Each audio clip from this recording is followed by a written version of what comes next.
Everyone, today we are going to be finally doing another Q&A video. We have not done one of these in quite some time. Typically, the way this works is I will take questions from my supporters over on Patreon and then answer them in a video format like this. We haven't done one in a while because in the past when I've asked for questions from my patrons, I haven't gotten a great turnout of questions, and it's going to be hard to make a even slightly interesting video out of maybe 2 or 3 questions without making each one its own dedicated video. However, this time my supporters came through big time and I've got quite a long list of questions here. So hopefully we'll be able to cover some interesting topics, and again, all but one of these were taken directly from Patreon. So if you want to be able to ask questions to be answered in a format like this, definitely consider heading over to my Patreon page, but we'll cover that more on later in the video. So my first question I have here is from Rick, who's been a longtime supporter. It is, what is your favorite scope mount for ARs for standard height 30mm scopes? Now, I'm not going to pretend like I have experience with all the different options out there on the market. However, the two that I am a little bit torn between currently are Midwest Industries and ADM. Now, I have used AR height mounts from other companies in the 30mm, like Aero Precision, LaRue, a couple others. But by far, again, my two current favorite are Midwest Industries and ADM. And there's a couple reasons for that. So first of all, I really like having a quick disconnect feature on optics that I'm going to be mounting, especially magnified optics. I'm going to be mounting to an AR or AR style rifle. And the quick disconnect mechanism that is used by both Midwest Industries and ADM is a really well designed one. Basically, it cannot come loose. It's mechanically impossible for it to come loose over time, as I've run into with LaRue. And then the issue with like the Aero Precision ones, they're a little, I don't want to say fragile, but they have broken on more occasions than some of the other brands out there that I've seen. So I'm not a crazy fan of that. Also, they don't offer a quick disconnect option, but they are a good lightweight option. But the counter to that is that ADM is doing some titanium options. So a lot of it's going to come down to what your needs are. Do you need a quick disconnect system? Maybe, maybe not. But in general, my two favorite are Midwest Industries and ADM. Nice thing about Midwest Industries, a little bit better price point. Nice thing about ADM is if you're not totally sure what optic you're going to be running, you can swap between 30mm rings and 1-inch rings, or potentially even go up to 34mm rings. So you have a little bit more versatility on the tail end with ADM. But with Midwest Industries, it's a little bit more straightforward, a lot simpler, fewer things to come loose, and as far as like the fasteners that hold the scope in place, and then just really good return to zero on both of those guys. So those are the two that I would mostly recommend. I'm going to jump around here a little bit, trying to cover like topics together, because I've got a lot from a few people, so I don't want to just go down all the same questions from the same person.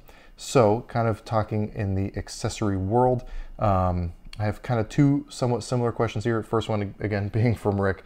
What is your daily carry knife? So my daily carry knife currently is a Spyderco Tenacious.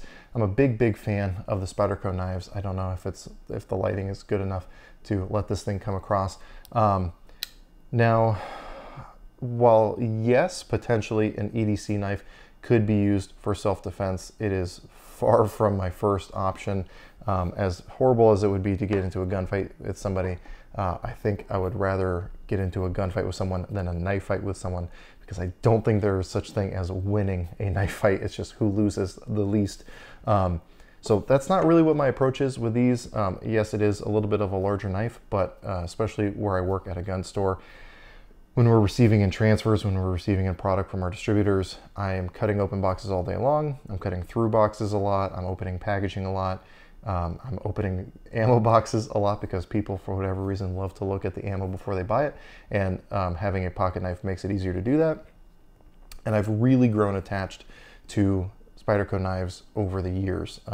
I started with I think it was like a Delica back in the day. Very quickly got a Tenacious, loved the Tenacious a lot. When I moved, when I got out of the military and I moved from North Carolina back here to Oregon, somewhere along the way, I lost my Tenacious. And actually one of my Patron supporters on here, Robert, was kind enough to supply me with a replacement. So that is my main carry knife. I do rotate carry knives. I'm also a big fan of the Rat Model 1, especially for bang for your buck. I do also like some of the other Spydercos, so like the Ambitious I'll carry from time to time.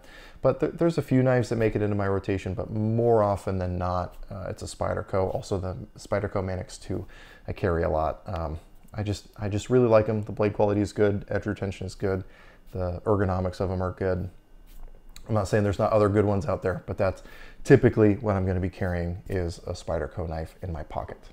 Now, sticking with the knife topic, I have a question from Eric, and that's thoughts on a fixed blade for carry, whether that be concealed or even like on a plate carrier. Now, I have dabbled with this a little bit, especially in the EDC realm of carrying a fixed blade. I do like the K-Bar TDI knives. I've got a few of them, and one of which I have an NSR Tactical belt holster for, to be able to carry concealed kind of outside the waistband under a shirt. And it's just never really worked for me. I don't know. Well, I mean, the reality is there's a lot of other stuff that I carry on me. And again, using a knife for defense is not high on my priority list for what I'm actually carrying on me from day to day.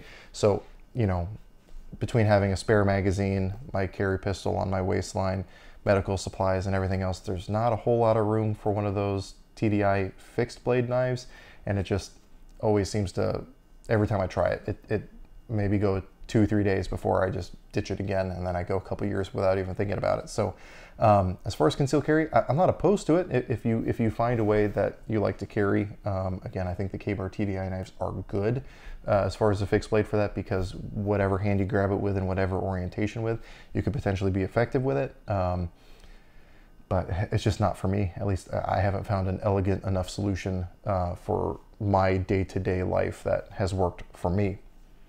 Now, as in regards to on a plate carrier, I know it's a really popular thing to do, and I have messed with it a little bit. Again, with plate carriers, I just haven't found an elegant solution that I like that doesn't get in the way of something else I find to be more important. What I have done, though, is put them on my duty belts or like my battle belts. If you've seen the battle belt setup I've done a couple of years ago now, I have a K-Bar, a full-size K-Bar TDI knife on that, and that has seemed to be a better solution because, again, it's not getting in the way of mags or push-to-talks or anything else that I'm going to be wearing in on my chest. By having it on my belt line, not you know, on the opposite side of my holster for my pistol, you know, if I can't get to it with that hand, if my other hand is free, you know, I can be fighting someone off while going for my pistol, because again, firearms are going to be my main line of defense in a fight for my life. So I don't want to pretend like I am the be-all expert on that, end-all be-all expert on that, because I'm far from that. I don't know. That's just kind of my take on it. And especially when it comes to training for knife defense, I have taken some very basic hand-to-hand on how to deal with a knife or a knife-wielding attacker. And really the solution is there's no good solution. And one thing I like to reference to that, in fact, it's something that the instructor up at Spartan Training Concepts played before one of those classes. And it was like one of those TV shows where they compare, you know, elite operators from different countries. And it was Israeli IDF forces going against, it was like either, you know, Delta or Green Berets or somewhere here in the US. And they got to the knife fighting stage. And the Israeli guys came in super confident. They're like, hey, we train in Krav Maga. We deal with, you know, weapons all the time, hand-to-hand weapons all the time. We got this in the bag. This is what we do. And then the American guys, not so confident, like, yeah, this isn't really our thing. We're just gonna, you know, try to stab them before they stab us. And amazingly, the American guys came out ahead. And I think a lot of that is due to when you're training in a system for knife defense, they're training you tactics that work against tactics that they're preparing for. And the reality is, unless you're fighting someone trained in the same style of knife fighting as you, odds are they're going to be coming at you in a totally different way, an unpredictable way, or especially if they have no training at all, an unpredictable way, and there's just really no good solution for it that I've ever seen. And again, I think that that example between the IDF and American guys is a good example of that, where just blind dumb luck beat out some guys who were extremely well trained. So take that information what you will. I'm sure I just rustled some jimmies. So while we're still kind of on the topic of EDC, I have a question from Edwin here, who's a regular customer at the store where I work. So glad to see him pop in here with some questions. And we got a lot of questions from him too. Best options for warm weather EDC. And obviously, I guess to lay some context here for those who may not be as familiar with this concept, as the seasons change and the weather changes outside, typically what we wear changes. So when you're in winter weather and you're wearing heavier coats, hoodies, that kind of stuff, long pants, you have a lot more leeway in concealed carry because you have baggier clothes that are going to cover up, you know, any printing a little bit better. As summer weather comes on, people are wearing lighter clothing, so things are going to potentially print more. You might not have as many pockets or places to put things, so you do have to be a little bit more mindful of what you're carrying. Now, as far as like my summer EDC, working at a gun store, I have a little bit of luxury in that respect, in which meaning that I can wear more casual clothing. And if I print, it's not a big deal because I work at a gun store, so having a gun on me should be par for the course. But the way that I carry a pistol, again, doesn't change. I've been carrying the same CZ-P01 for over a year now, and same holster, same everything. Everything works out well in the appendix position. So I haven't had to change much there. Again, I have the luxury of being able to print a little bit more than other people. But generally, people are gonna wanna switch to smaller guns. And with the like surge of the kind of 1.5 stack pistols from so many manufacturers now, those seem like really great options for people who can't afford to conceal as much. So SIG P365, the new Shield Plus is pretty impressive how many rounds they're able to fit in that thing.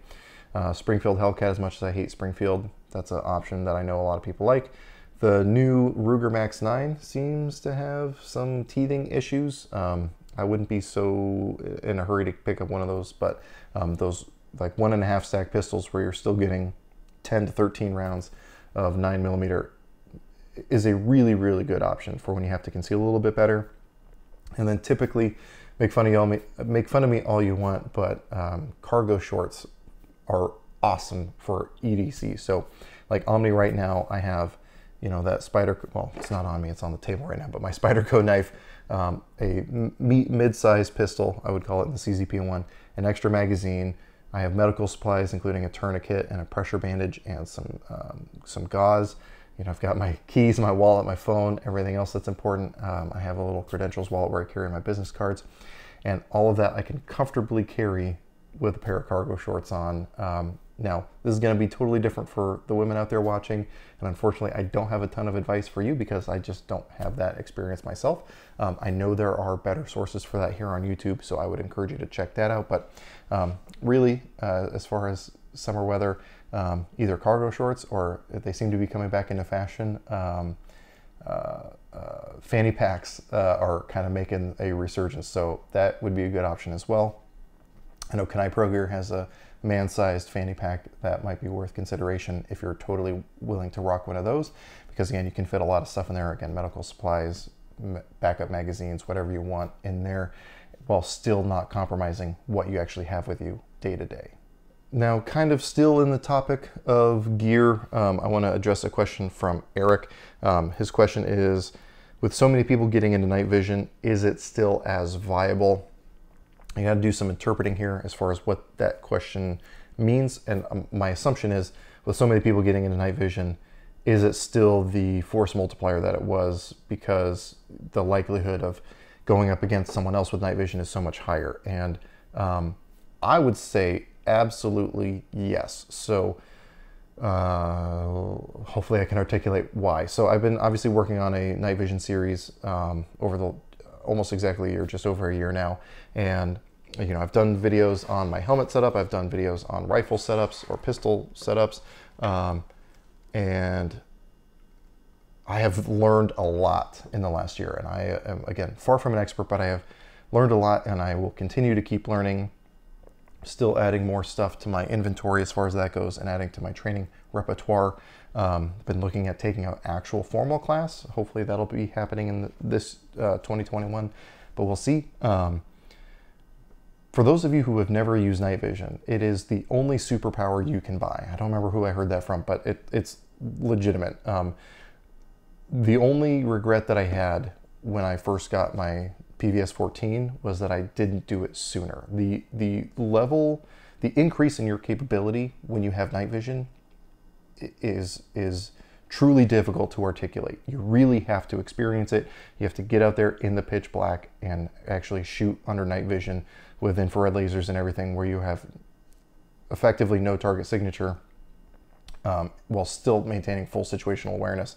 It's really phenomenal. Now, with other people having night vision, obviously, yes, there are some other considerations that have to be made, because you can no longer be using active aiming like infrared lasers or illuminators, at least if you're worried about being seen by those people. But there are still things you can do that increase your capabilities. But even with that, let's say I am going against people with the same level of equipment that I have. The reality is, whether it's people with firearms, with medical supplies, or with their night vision equipment, most people don't do any training whatsoever. What they consider training is just going out and dumping rounds. And while that's fun, it's not training. And so even if I am worried about multiple people potentially having night vision and multiple bad people having night vision, the reality is my goal and my expectation for myself is that even with equal firepower, my training will help me overcome whatever obstacle that there is. And you know, the same can be go for during the daytime with just standard firearms training. You know, there's a lot of people that carry guns, and the likelihood of me facing someone with a firearm is obviously extremely low. But you know, as far as armed encounters go, there is a chance that I will go up against someone with a firearm. But the likelihood of me going up against someone who has more training than me on a firearm, and again, I mean actual formal training, is it's as next to zero as you can possibly be. So my goal is to maintain a level of training that will set me apart from that. And the same is going to go for night vision. So again, even if I'm meeting equal force, my expectation and my hope is that, again, my training will kind of negate that equity of force.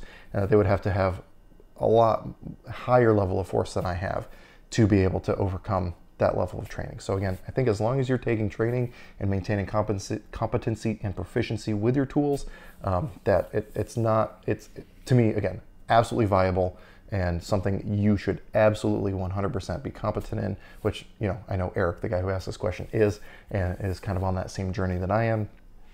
So again, no offense towards him for asking the question. I think it's a valid topic to be discussing. So that's my take on it.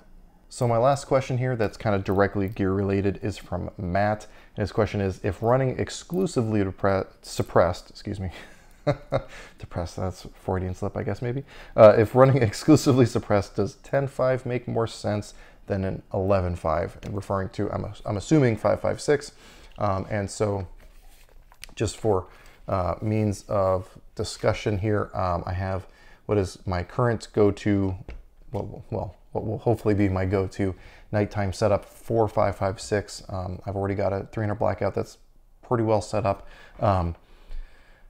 If you, again, have been following my YouTube videos talking about night vision, you know I was working with a 10.5-inch Midwest Industries AR pistol. I've actually just replaced that with this here. This is a 11.8 something upper from PWS. So if you saw the Mark 111 Pro review that I did on their 16-inch gun, this is just the 12-inch version of that. And so I've got the adjustable long stroke gas piston here, and kind of ignoring the difference between gas piston and direct gas impingement. I think that having a little bit of a longer barrel is going to be beneficial. Now, yes, it does add to the overall length, you know, with that 10.5-inch barrel, with my QD system and everything on my White Gem Turbo K here, I was right at about what the effective length is of a 16-inch 5.56.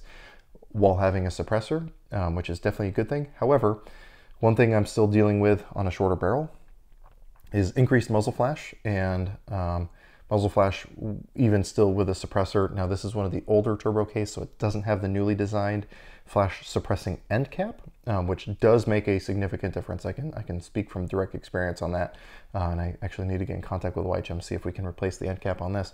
But I think there's a couple things that you're getting when running, again, a suppressor on a little bit longer barrel. Obviously, you're getting extra velocity, you're getting the extra dwell time. Now that said, the dwell time's kind of negated by having a suppressor, but again, I just think you're getting a little bit of improvement in ballistics over a 10.5. Now, is it a huge difference? No, but I think that there's more that you need to ask other than just overall length considerations when you're talking about, again, 11.5 inch versus 5.56 versus 10.5 inch for 5.56 when running dedicated suppressed. I think both are fine options, and you can find justifications for both, but I don't think there's just a flat, straight answer of, yeah, if you're running always suppressed, go shorter, because again, in this case, as a gun that I want to use predominantly with night vision, having a little bit longer barrel to get better burn on that powder is going to be beneficial. And then having the direct or the gas piston is going to make me not choke on gas and also keep this thing cleaner as a dedicated suppressor host. And again, so far things have been going really well. I'm going to be doing a lot more shooting with this thing. And in the interest of full disclosure, I paid for this upper. PWS did provide me with that 16-inch rifle to review. I paid for this upper to review. So that it is what it is as far as that goes. So again, I think both are fine. You just have to decide for yourself what your end goals are to kind of decide what's going to be best for that situation. All right, so now I have some questions kind of in regards to the industry, the firearms industry, and kind of working at a gun store.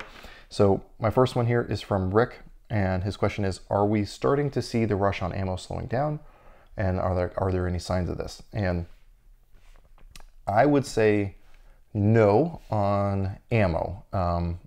However, there are some things that seem to be slowing down a little bit, at least for the immediate time being. So again, working full-time at a gun store as one of the managers there, we cannot keep ammo in stock at all. We try to make social media posts. So when we have 5.56 on the shelf, when we have 9mm on the shelf, pretty much any of the common stuff on the shelf, we make a Facebook post about it. And even when we don't post about it, the word spreads quickly and people buy that stuff like crazy. And I think the issue is there's still people who are willing to pay a premium for not premium ammo. And as long as there are people who are willing to pay more than what ammo is quote unquote worth, that creates a market in which scalpers are going to thrive. And so people who will never own a gun in that caliber and have no interest in owning that caliber will buy as much ammunition as they can at a reasonable price and then list it for twice as much online or to their friends or whatever the context may be. And as long as people are still willing to pay those prices, you're not going to see that ammo become readily available, because those people will continue to buy up as much as they possibly can to sell it at a profit, and kind of creating this level of scarcity, even if that level of scarcity doesn't necessarily exist in the market. It's kind of like, this might not be a perfect example, but it's like the diamond industry where, you know, at least my understanding, which is zero of the diamond industry, but based on what I've been told by people who know better, they've kind of manufactured a level of scarcity with diamonds by having a few companies in charge of the release of those diamonds into the market. By very carefully releasing that, they're able to keep the demand high, and therefore the price is high. Now, I don't think that the manufacturers are doing that, bottlenecking to control prices. I think it's a lot of people on the retail end of things and on the consumer end of things who will kind of buy up all of that ammo that they possibly can to then resell at higher prices, and again, therefore kind of control the quantity out there and therefore the price. So I think once people either get their fill of the ammo that they think they need, or just kind of calm down and take a breath, we're not going to see anything changing there. Now, that being said, as far as firearms go, we have seen the availability of some of our firearms that we typically carry increasing. We are probably the most stocked now at the time of making this video than we've been in the last 14 months. You know, we've got tons of ARs on the wall. AKs we still haven't gotten a ton of, but we've got tons of ARs on the wall, tons of handguns. You know, obviously there's specific kind of lines that are a little bit more limited than others, but firearm availability is actually starting seemingly to get better. Now, this could just be a tiny snapshot in time where we just happen to be getting super lucky, but overall, it seems like things are getting better, and hopefully that's a sign of things to come. I think a lot of it is just people have spent all the money they can between tax returns, COVID checks, and everything else. So we'll see if it continues, but things seem to be calming down a little bit. But fingers crossed that that happens with ammo sooner rather than later. But I don't think it will, because again, people are crazy. Look at what happened with toilet paper. People are doing the same thing with ammo now. People who were maybe shooting, people who would maybe buy 100 rounds a year are now buying cases of ammo because they're worried they won't be able to get it. So because of that, again, it's just created this level of scarcity that maybe the market doesn't need that much, but people think they need that much. So availability is the way it is. Anyway, I think I beat that horse dead enough. All right, so the next question I have is again from Edwin. And this was actually a really interesting question that I spent a long time thinking about. And it was, which companies have the best complete lineups, you know, subcompacts to rifles, etc. And there's a couple companies that I've considered, and there's probably some that I haven't considered that, and I'd be interested to see what people watching this video think. So go ahead and throw those in the comment section if you can think of some other ones. First, I thought of Ruger. Ruger has a very healthy lineup of firearms that cover a lot of different categories, you know, from the super tiny subcompact things like the LCP2s to the mid-size things like the Ruger Security 9s, the full-size like Ruger American pistols. They have a full line of revolvers, from everything from single-action 22s up to, you know, their you know, big bore like SP 101s and that kind of stuff. They have a lot of options in the rifle category, everything from the PC carbines to 1022s to AR 5.56s, which are terrible, but at least they're an option.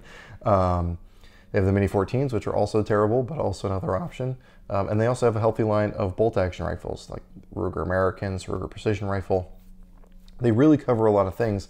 However, where they seem to be lacking is in the shotgun department. Now, when I considered the fact that those are missing, and you know, especially when he says the best complete lineups in the questions, I also kind of consider the level of quality in those. And as I said, Ruger AR 5.56 is not a great quality AR-15. I'm sure people will talk about how great theirs have been from someone who's handled dozens and dozens and dozens of them. They're not great. The Mini 14s are not great. A lot of their handguns are serviceable, but not great. And again, their complete lack of shotguns to me takes them out of the running. The next company I considered, which I think is probably who I would go with for this question, is CZ. Now, I know I'm going to sound like a CZ fanboy. I talked about carrying a PO1. I've got a couple CZ pistols at this point, but they cover a lot of bases, especially when you consider the companies that they own. Now, I didn't talk about that with Ruger. They own a couple companies as well. But with CZ, you have really, really excellent pistols, from their metal frame guns to the polymer frame guns to the striker fired guns.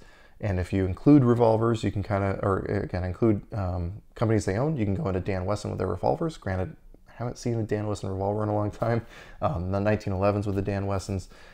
They have really great rifles with their bolt-action rifles. The Bren series of rifles for the kind of more tactical rifle category seem to be excellent as well.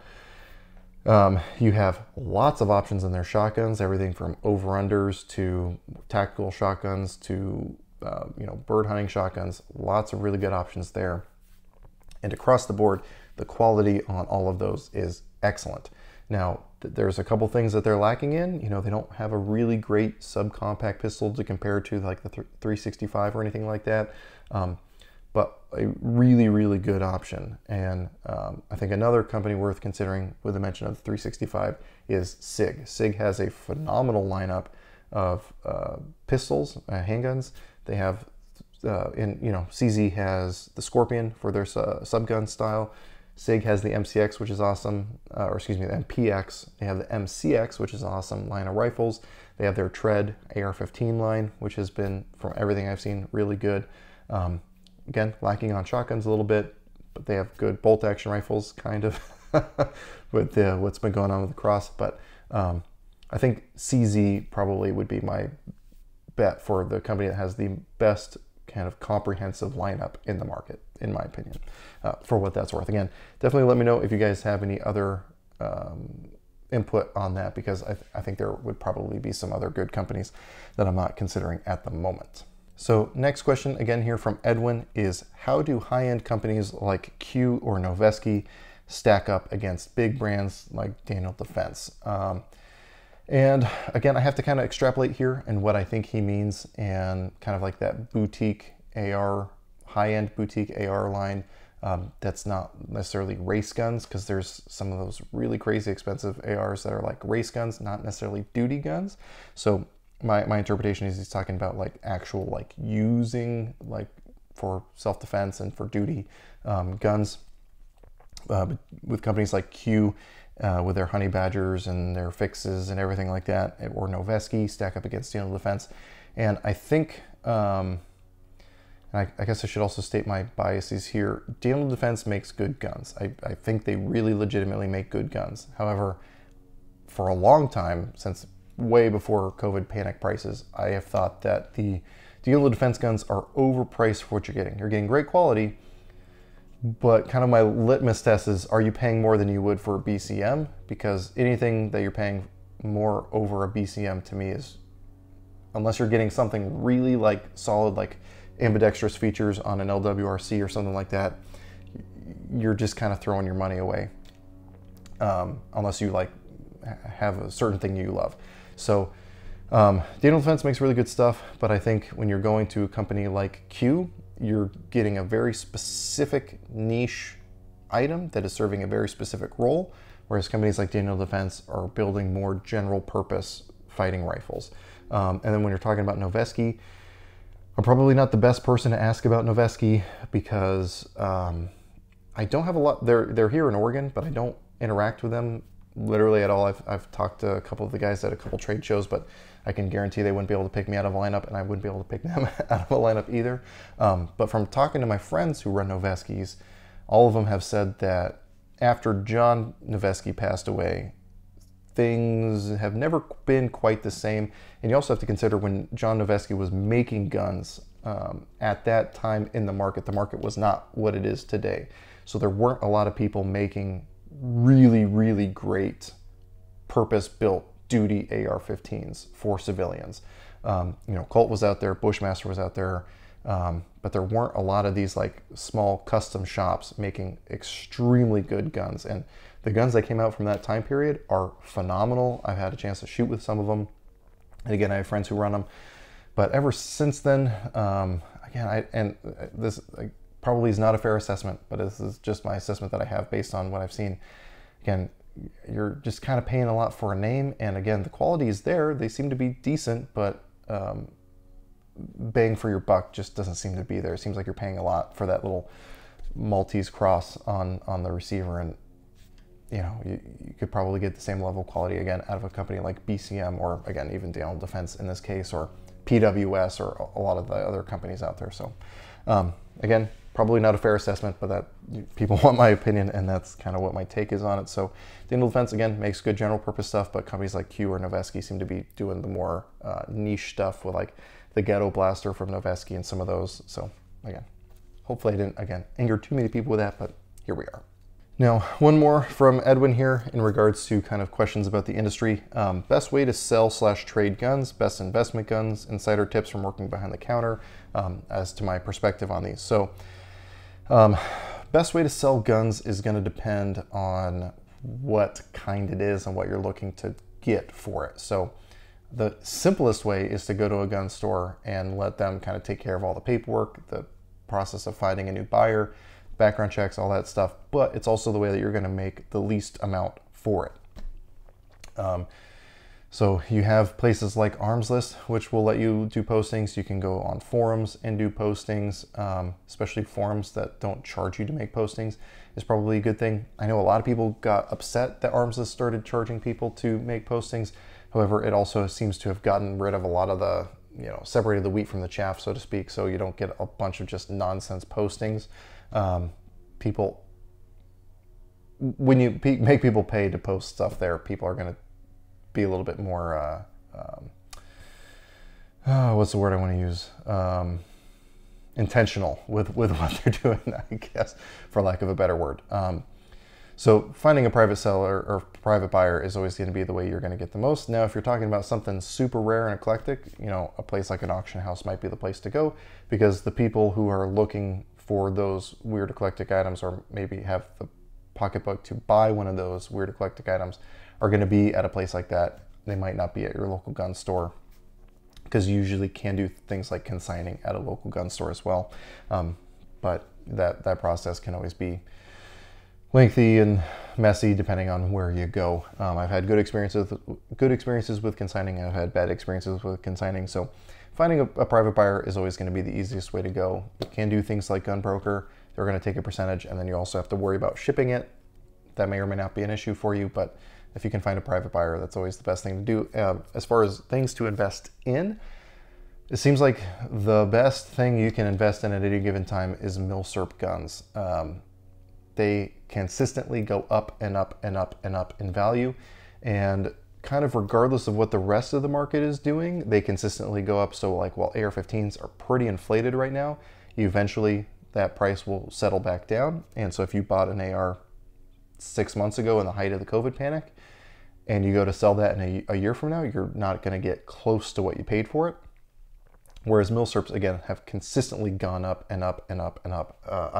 My Steyr M95, which I've done a video on, I paid $75 for that when I was 18. And those things are many times worth many times more than that now. Even Mosin and Nagants, which people are buying by the crate for a couple $100, now are several $100 in of themselves. So if you can get into milsurp rifles and you can keep them in a decent condition, i.e. not rusted or pitted or anything like that, you're going to do pretty well. There are other things that seem to fluctuate as time goes on. So kind of the hot thing right now is imported guns, because with any potential import ban, all of those items are going to get more expensive. You look at Russian guns, you used to not be able to give away a sporter condition Fepper in 545. We had one sitting on our shelf for a very long time at the store. But as soon as those sources dry up, the demand skyrockets and those prices skyrocket as a result. So, Bulgarian Arsenal AKs are still kind of trickling in. And if those imports get cut off, those prices are going to go up. I mean, even over the last couple of years, what I paid for my first Arsenal versus what I paid for my most recent Arsenal, two very different numbers, and a lot of that is just being what the availability is here in country. And again, if those imports get cut off, it's only going to go up even more. So imported guns is probably a good one to go look at, and then milsurp guns. And then the other thing I think you should consider is parts kits. Parts kits almost never become more available. Especially you look at AKs, you could get AK parts kits for under $100 that had a barrel already pressed in the trunnion. All you had to do was change, put a new receiver on it. They made life a lot easier. And now, like I was looking the other day, the cheapest parts kit I could find was just kind of a ho-hum parts kit for $550. So like right now there's PPSH PPSH parts kits for under $100 right now. I don't think the price is going to go down on those. And the nice thing about parts kits is you don't have to have an FFL, or you don't have to go through an FFL, so you can have those shipped straight to your door. They're reasonably priced, and you can stack them pretty deep without taking up a bunch of space. So if you're looking at it for investment purposes, that might not be a bad place to look. Hopefully I don't ruin any of the market that I have for parts kits I want to buy by saying that, but it is what it is. So now we're going to go into kind of more general questions. First one I'll go to is going back to Rick, and this is probably the most important question I'll answer here, and that is bacon or sausage. And I might, again, it's going to be a question and answer video full of me upsetting people. I love bacon. I do. I don't want you to interpret this as more than what it is right now. But bacon can fall in a very wide spectrum of quality. You can have really, really nasty, poorly cooked bacon, and you can have bacon cooked to the perfection, which is one of the most glorious experiences you can have. However, sausage is always consistently good. The likelihood of having a really terrible sausage is really low. And you can have some really good sausage, but I don't think even the best sausage touches the best bacon. But if I had to just pick one, due to the regular consistency that sausage puts in versus the real spotty quality that you can get with bacon, I would have to go sausage. It pains me to say that, but I think that's just where the facts lie right now. So, Rick, hope that answers your question. Another question here from Edwin. How do you prepare for a shooting course like Thunder Ranch? And first of all, I'm going to say I have a video talking about what to take to a rifle course, and I would recommend watching that video. However, when we're specifically talking about places like Thunder Ranch, and again, I know Edwin, so I kind of understand the background that he's working with here. And if you are considering taking a class at Thunder Ranch, I would highly, highly recommend it. However, I would not recommend taking a course at a place like Thunder Ranch or with someone like Travis Haley or any of these really, really high-level instructors as your first formal class. And there's a couple reasons for that. So first of all, they're really, really expensive, and I would hate for you to miss out on training that you could be taking now that you might actually use in the near future because you're putting it off to take classes with someone else in the future. The other reason for that is when you're going to these really, really high-level, nationally recognized instructors, you're not going to take as much from it if it's your first class as you will if you've got some classes under your belt. And the reason I say that is the first time you ever take a formal training class, I don't care how much shooting you've done in your life, there's a pretty steep learning curve of how classes are operated, what is expected out of you in an actual formal class, and the skills that you're going to be going over. So if the first time you're getting formal instruction on how to manipulate a firearm, how to reload, how to clear malfunctions is with one of these high-level instructors, there is so much of their pearls of wisdom and the little things that people are going to go to them for that you're going to miss because you're still trying to go from 0 to 60. Meanwhile, everyone around you is going from 60 to 100. And you can get that 0 to 60 competency at a lot of instructors. I think the way I've heard James Yeager say this before is if you throw a rock, you'll hit a firearms instructor. If you throw 2, you'll hit a good one. Do a little bit of vetting on your instructors, but take a course with someone local who has a reputable track record or a reputable background or whatever it is you're looking for. Because again, you can get that 0 to 60 anywhere, and that is a foundation I think will benefit you to have before you go spend a ton of money going to one of these instructors that could get you from that, 60 to 100 or 101 maybe. But because you're still learning how to reload your gun, you're missing out on all that excellent high level stuff that they could offer you. So get some foundation first with, some good instructors. That way you'll get the most that you can out of those great instructors. And again, get more for your investment there. So that would be my take on that. So again, watch the video as far as your general what to take to a rifle class. But start slow, build yourself up, because good training that you're taking now is better than excellent training that you might not have a chance to take before you actually need to use those skills. Maybe that doesn't come across the way that it means in my head, but I think most people are tracking there. All right, so next question from Rick. What is or are firearms that you have purchased and later regretted doing so, and also any I regret selling? And the only response I had to him in the Patron post where he said that was, Keltec is not going to like my answer. And that's because the 2 worst guns that I've ever owned and regret buying were both the 2 Keltec products that I've ever owned. First one was the Keltec PF9, and to my eternal shame, I traded an SKS for it, a really nice Yugo SKS I traded for a Keltec PF9. The Keltec PF9 is the worst handgun by far that I've ever owned. It's not reliable. contrary to what some people will tell you, my experience was that it was not reliable. It is one of the most uncomfortable pistols that I have ever shot in my life. Just all around terrible, terrible quality. The build quality isn't great. Again, reliability is not great, and it is not a great gun to shoot. And obviously, when that came out, there were fewer options for like guns on the market, but now there's literally zero reason to buy one. Don't even buy a cheap used one. It's not worth your time. Second gun I got from them was a KSG, and I know there are people who love their Keltec KSGs. It is a terrible, terrible shotgun in my experience. They are very prone to short stroking, and even if you're not short stroking, the feeding mechanism is complicated enough that I ran into very consistent failures to feed.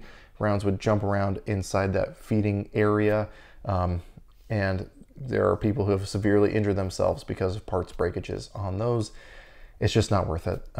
It's again, especially with things that are now also available on the market. They're just not good quality guns. And the thing that kills me is Keltec comes up with fantastic ideas. They just execute on them so poorly that those ideas, I think, are wasted.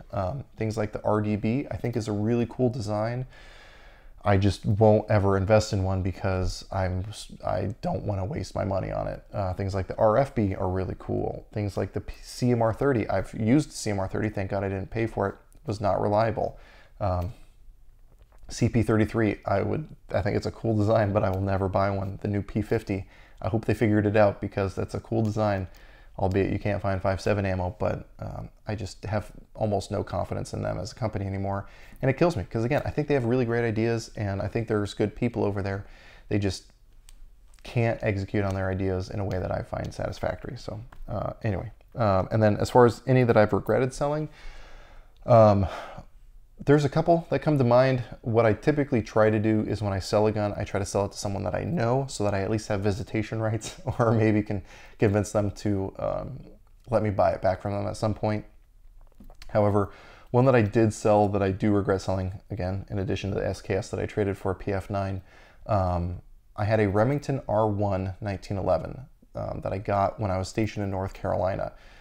And it was a fantastic gun. Now, what I did was I went to every single gun store within like 15 miles of where I was stationed in North Carolina and held every single 1911 I could in that price range and picked the one that happened to be fit the best, and it happened to be a Remington R1 that I handled. It was a pretty basic GI model, but that thing ran great from what my recollection of it was. And I sold it and basically traded it towards a Glock 21 because I was worried about capacity bands. This was 7 years ago now. And you know, we always seem to be getting closer to those capacity bands, but I've also since sold that Glock 21, and I wish I could have had that R1 back because it was a really nice 1911, and I've had not so nice 1911 since then that I've sold, and I wish I could get that one back.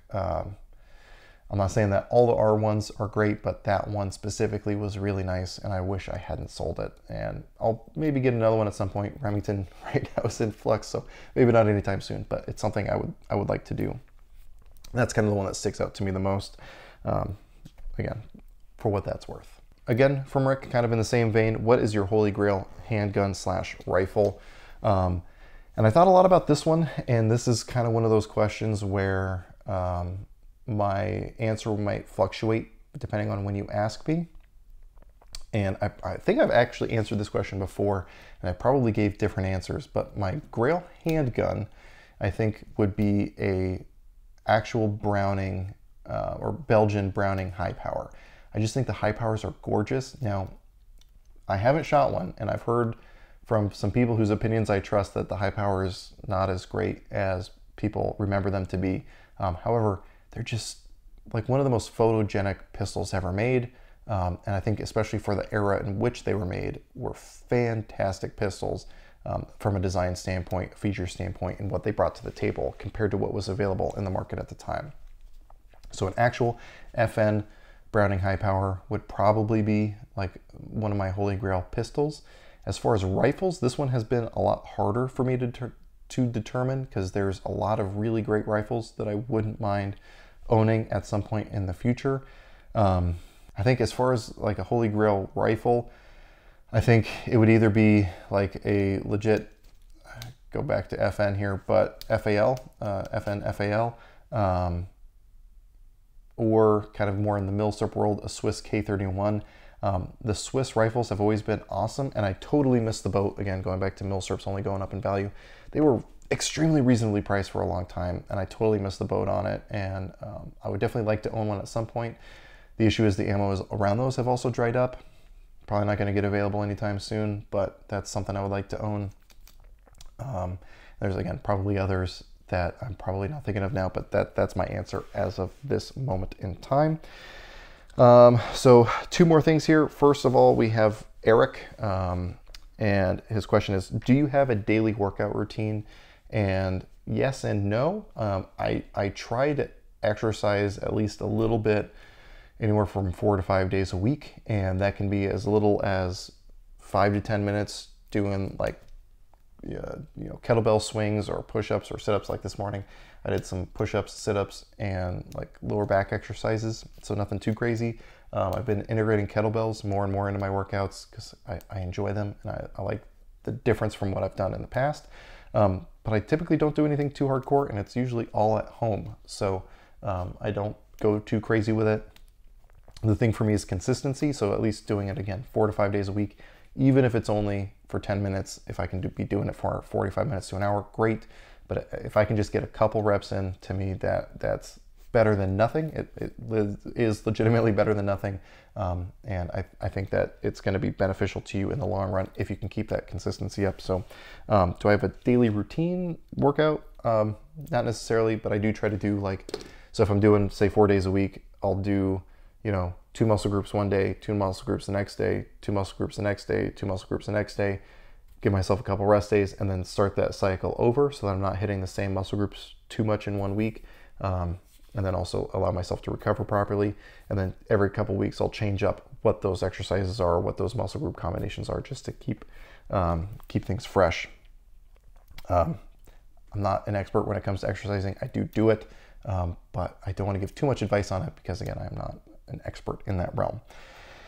And then the last question I have is actually from YouTube, and this is from a guy who goes by Rigby12 on YouTube, and him and I have kind of jabbed at each other back and forth. It seemed, from what I can gather, he was a F-16 maintainer, and he wanted to know, or he said I should do a video talking about my service in the military.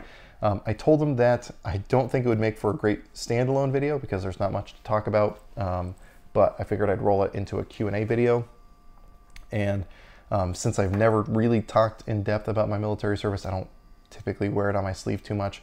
I figured I would talk about it. I do wear this shirt all the time with an F-15 silhouette on it, and there's more about it on the back. But for anyone who wants to know, I spent 4 years in the U.S. Air Force, active duty, and kind of an interesting story of how I got to that point.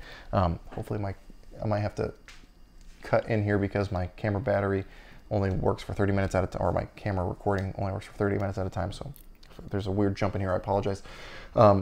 I took the ASVAB in high school, and I knew that I wanted to join the military. I wasn't sure what branch. However, the last branch I wanted to join was the Air Force, because in my mind, you were either a mechanic or a pilot. And my eyesight wasn't good enough to be a pilot, and there was no way I wanted to be a mechanic, and that's kind of all I thought the Air Force was. So I went around to all the different branches. I scored pretty well on my ASVAB, so I kind of was, walked around thinking I was hot stuff, went to all the different branches, recruiters, and kind of shopped around, so to speak. And when I actually had a chance to talk to the Air Force recruiter, I only did it because the other recruiter in that unit of buildings wasn't there at the time. So I was like, oh, I'll go in the Air Force recruiting office, give them a chance, see what they have. And, so I went in, I was like, I scored this on the ASVAB. What can you do for me? And he looked at me, he's like, well, what can you do for me? Like, why should I even care about you? And I was like, oh, okay, different approach. Now, obviously later now working in sales and understanding psychology a little bit, I totally get that is an approach that is not unique to this Air Force recruiter, but it just kind of slowed my roll and got me to kind of reconsider things. And, Eventually enlisted in the Air Force, came in guaranteed as a loadmaster. And if you're not familiar with what a loadmaster is, it's the guy who gets assigned to cargo aircraft usually, and they figure out the weight distribution on the aircraft to make sure that the aircraft doesn't crash due to weight imbalances. I thought that would be a really cool job because it would let me use my math skills that I thought I had at the time. And then it would also allow me to travel quite a bit because typically at least one of the loadmasters will go with the aircraft everywhere. So I thought that'd be a really cool way to actually see the world in the military. So I, again, enlisted, guaranteed as a loadmaster, went through basic training. Everything was going well, except that when everyone else got their orders, I didn't get a set of orders. So typically you get your orders like last week, if I remember, of basic training, and that tells you, you know, where you're going to be stationed and all that stuff. And, or at least what tech school you're going to basically get you from basic training to wherever your follow-on training is. And I didn't get mine. So they sent me to whatever building it was to figure out what was going on. And they said, oh, you actually can't do any flight jobs. You're disqualified from any flight jobs because you have gallstones, and that's a prohibitive, you know, condition to have for any aircrew job. You can't be in an aircraft with that. And I was kind of surprised by that news because the only way I knew I had gallstones was because the Air Force told me that when I went to MEPS, which is kind of the processing you do before you actually go to basic training. And so I didn't understand like why that was going to be an issue when they knew that was the case the entire time I was in basic training. Found out later I could have gotten a waiver for it, could have still been a loadmaster, but I had found this out literally the day of parade, which is like where everyone's out on the giant field who are graduating. And so I didn't understand how exactly the military worked at that point in time. So they told me I can either A, separate from the Air Force because my job was guaranteed as this job. And so now that contract was void because I couldn't do that job anymore. So I could either separate or I could pick a new job. And again, I had literally just finished parade, and you know, my reasons for joining the military, it wasn't something I was just gonna leave because I couldn't do the job that I wanted to. I wanted to serve in the military. And so I picked a new job, and I could only pick from a list of jobs that you didn't have to take any tests for. And so that list of jobs was pretty limited. And so they made crew chief sound awesome. Like, you get your own jet, you get your name on the side of the jet, you're in charge of all the maintenance that goes on that jet. And so I went to tech school, got assigned as an F-15 crew chief. Now with F-15 crew chiefs, at least at the time, you don't go to a specific model, you just get broadly assigned to F-15s, and then where you get stationed dictates what model F-15 you get assigned to. And what I didn't understand when they said you're in charge of the jet and all the maintenance that goes on it is that means you do all the maintenance that goes on it. You're in charge of yourself, I guess, would be the way that could be justified. So anyway, I went to tech school. Well, basic training is in Lakeland Air Force Base, Texas, which is in San Antonio, for anyone who doesn't know that. My tech school was in Wichita Falls, Texas, where they teach you basically how not to die working around aircraft. They teach you how to fix some things, but it's really just, can kill you, this can kill you, this can kill you, this can kill you, so don't do any of these things. Now go to your first duty station and actually learn how to do your job. Wichita Falls, Texas is not somewhere I want to ever go again, and I apologize to anyone watching this who lives there. It's a terrible, terrible place. Anyway, I won't dwell too much on that. While I was in tech school, I found out that so you have a dream sheet where you get to pick what duty stations you want to get assigned to. And my first choice was Lakenheath, RAF Lakenheath in England, which is in Suffolk. And I found out that not only was I going there, but everyone in my tech school class, everyone from the tech school class before us, and then half of the tech school class after us was all going to Lakenheath. So it was kind of nice because I had a bunch of people that I'd already built relationships with going there. Didn't obviously know anyone who was already in England, had never been to England. So was stationed there for my first 2 years. While I was stationed in England, I was assigned to F-15E models, which up until very recently was the most recent model of F-15. Spent 6 months in Africa while I was there, in Djibouti, which I didn't know was a real place until they told us we were going there. And even then I had to Google it just to make sure. Can't say too much about what we did there, but spent 6 months there. I also spent 2 weeks in Italy for Operation Odyssey Dawn. That was a really, really cool TDY because by the time I got there, our jets had already done so much that NATO basically told us to stop flying and giving everyone else a chance. So our jets weren't flying, which means they weren't breaking, which means most of the time we got to hang out in Italy eating amazing Italian food. I got to go to Venice again while I was there. It was a really cool TDY. And then after my 2 years in England, typically when you're overseas, you have a 2-year time frame that you're there before moving on to your next base. I went to Seymour Johnson Air Force Base, North Carolina, which is over in Goldsboro, North Carolina. Spent the last 1.5 years there that I was of my enlistment, working at a training squadron, so training all the new pilots to F-15s, which was a way more chill ops tempo than the active unit in England. And so got to do some cool stuff while I was there.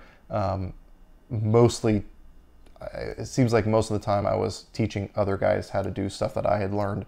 And then I separated from the Air Force after my 4-year enlistment was up as an E4, which in the Air Force is a senior airman, or the 3 stripes on the arm.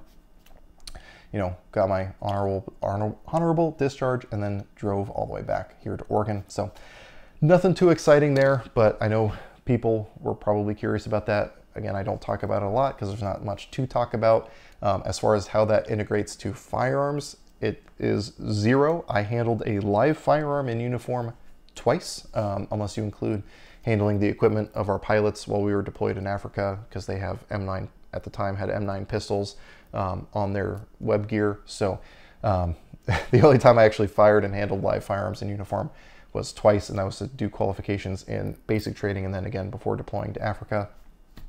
So any and all firearms experience I have regarding the military was stuff that I pursued on my own outside of my actual job. So I'm not going to pretend that being in the military gives me some exclusive knowledge about firearms, tactics, gear, or any of that. All of that is stuff that I've gathered in the civilian world. So I will say, you know, Rigby, you know, you can thank that guy if you guys found any of that story interesting.